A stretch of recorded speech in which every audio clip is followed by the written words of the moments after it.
دا اعراب به موږ تقسیمو، دا نو اعراب به موږ څه کوو؟ تقسیمو.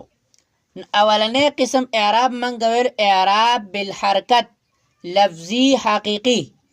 اعراب بالحرکت مراد دا دی چې په رفع نصب جر په صورت کې به راځي. صحیح ده؟ د حقیقي مراد دا دی چې یو حرکت به د بل تابع. د لفظي مراد دا دی چې بالکل په نظر به راځي، په نظر به راځي. پوه نه شوي تاسو؟ پوه شوي؟ یعنی په الفاظو کې اوس ګورئ نو دا اعراب بالحرکت لفظي حقیقي. اعراب بالحرکت لفظي حقیقي دا دریو سیزونو نه ورکړی کېږي. نمبر 1 مفرد منصرف صحیح، نمبر 2 جار مجرا صحیح، نمبر 3 جمع مکسر منصرف.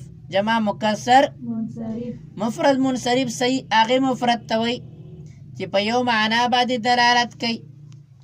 یعنی معنا دا ده چې تثنیه او جمع به نه وي، تثنیه او جمع به منصرف هغې ته وایي چې هغه د غیر منصرف یعنی نو اسبابونه به کې دوه اسباب راغلي نه یا یو داسې سبب چې هغه د دوه قایم مقامي هغه به کې راغلي نه، نو دا منصرف شو که نه. او صحیح څه ته وایي؟ نو صحیح د صرفیانو په نسبت باندې هغه دی چې د هغې فا عین لام کلمه کې نه همزه نه حرف علت او نه دوه حروف د یو جنس نه وي که نه. لیکن د نحویانو په نزدیک باندې صحیح هغه دی چې د هغې د لام کلمې په مقابله کې حرف علت نه وي. لکه زید د نحویانو په نزدیک باندې صحیح دی، لیکن د صرفیانو په نزدیک باندې صحیح نه دی بلکې اجوف دی. پوه شوئ؟ لہذا چې اسم مفردی تثنیه جمع صحیح غیر صحیح منصرفی غیر منصرفه نو د هغې اعراب به وي اعراب بالحرکت لفظي حقیقي.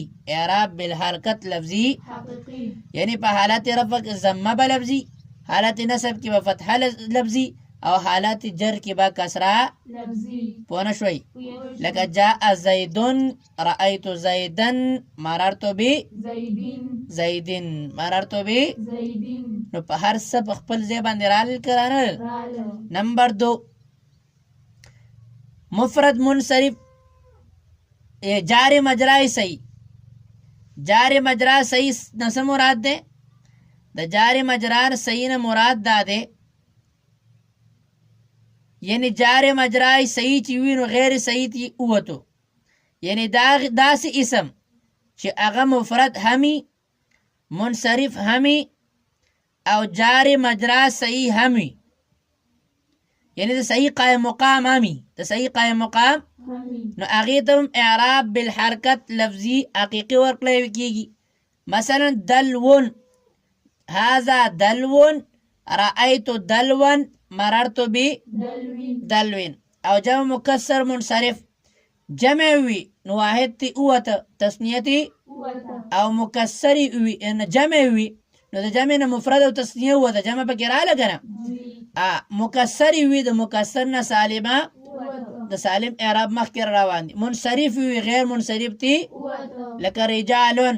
نو د خلاصه دا شوه چې داسې اسم چې جمع هم وي مکسر هم وي او منصرفه نو د هغې اعراب بالحرکت لفظي حقیقي دي. اعراب بالحرکت لفظي یعنی په حالت رفع کې ضمه لفظي کے ساتھ، حالت نصب کې فتحه لفظي کے ساتھ او حالت جر کې کسره.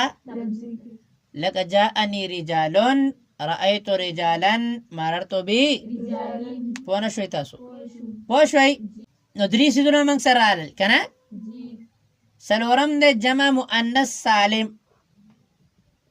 جمع مؤنث سالم چې جمع وي نو مفرد او تثنیه تی اوته، مؤنث وي مذکر تی سالم تی اوته، مکسر تی سالم وي مکسر تی.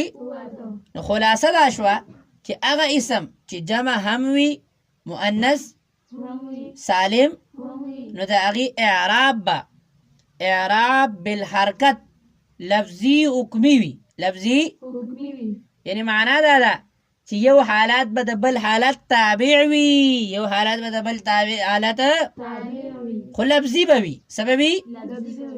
نو د هغې اعراب چې کومه دی هغه به بالحرکت لفظي وي، یعنی رفع ضمه لفظي سره وي، نصب او جر دواړه به وي لیکن دا به د کسرې سره وي، کسره لفظي سره وي، کسرې د کسرې لفظي په صورت کې به وي. لکه جاءني مسلماتون، نو مسلماتون کې رفع د ضمې په صورت کې دا کنه ده. او رأیت مسلماتن نسب د کسرې په صورت کې دی کنه. او مررت بمسلماتن نو دلته جر د کسرې په صورت کې دی.